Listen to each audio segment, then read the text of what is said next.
Okay, here's how I grew my current basil plant. I started with a seed in a Rockwell cube and let it grow in this little shot glass until the roots were really long and needed to be transplanted.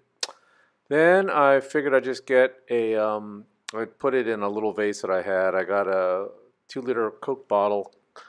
Figured I'd cut off the top and use a 3-inch net pot.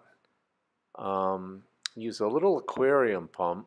There's these little piezoelectric ones that you can get for 15 bucks that you could just hook up a little air stone to and a little bit of tubing.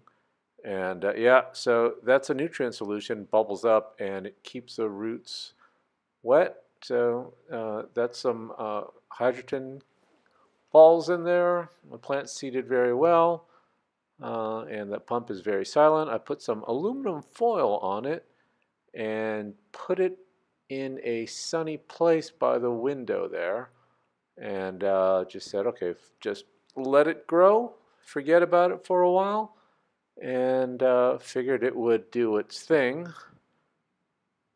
And yep, a couple weeks later, lots of growth.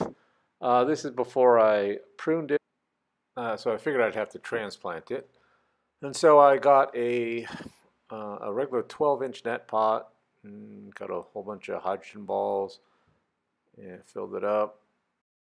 So then I just dropped the 3-inch net pot into the 12-inch net pot and filled it up with hydrogen balls around it.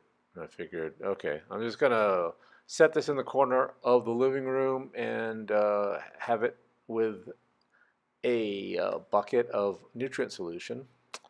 And it grew very well. And there it is.